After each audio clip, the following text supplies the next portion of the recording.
Ukraine যুদ্ধ নিয়ে রাশিয়ার প্রেসিডেন্ট ভ্লাদিমির পুতিন পুরনো অবস্থানই পুনর্ব্যক্ত করেছেন। তিনি বলেন, যুদ্ধের কারণ রাশিয়ার আক্রমণ নয়, বরং পশ্চিমাদের উস্কানিতে ইউক্রেনে হওয়া কুটচাল বা অভ্যুত্থান এবং ন্যাটোই ইউক্রেনকে টানার চেষ্টা।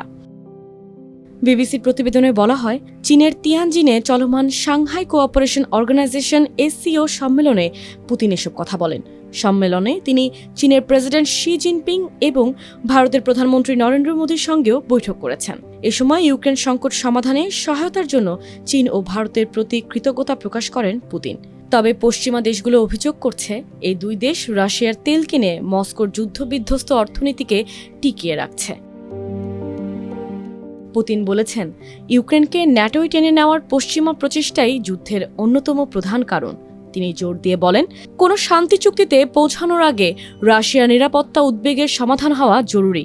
ইউক্রেন সংকটের স্থায়ী ও দীর্ঘমেয়াদী সমাধান চাইলে এর মূল কারণগুলো সমাধান করতেই হবে।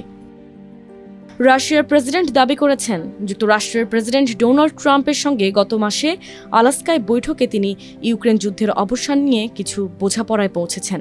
তবে তিনি স্পষ্ট করেননি যে ট্রাম্পের মধ্যস্থতায় তিনি ইউক্রেনের প্রেসিডেন্ট ভলোদিমির জেলেনস্কির সঙ্গে সরাসরি শান্তি আলোচনায় বসবেন কিনা।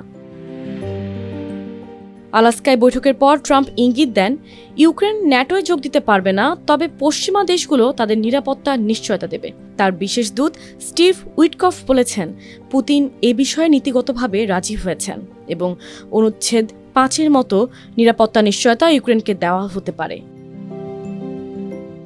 ইউক্রেনের প্রেসিডেন্ট ভলোদিমির জেলেনস্কি আশাবাদী যে খুব দ্রুত নিরাপত্তা নিশ্চয়তার কাঠামো লিখিত আকারে তৈরি হবে। কিন্তু রাশিয়া পশ্চিমা প্রস্তাবকে একপেশে ও রাশিয়াকে আটকে রাখার কৌশল বলে নাকচ করেছে।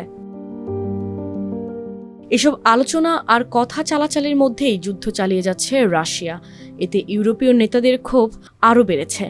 জার্মানি ও ফ্রান্স চাপ সৃষ্টি করছে যেন রাশিয়া আলোচনায় বসে। তবে জেলেনস্কি স্পষ্ট জানিয়ে দিয়েছেন, বাফার জোনের মতো সমাধান তিনি মানবেন না। তার অভিযোগ, রাশিয়া এখনও প্রকৃত অর্থে আলোচনায় রাজি নয়, বরং যুদ্ধ দীর্ঘায়িত করার চেষ্টা করছে। 2022 সালে রাশিয়ার পূর্ণমাত্রার ইউক্রেন আক্রমণের ফলে যুক্তরাষ্ট্র ও ইউরোপীয় ইউনিয়ন রাশিয়ার বিরুদ্ধে ব্যাপক নিষেধাজ্ঞা জারি করে। পশ্চিমাদের সঙ্গে মস্কোর সম্পর্ক আরও বিচ্ছিন্ন হয়ে পড়ে।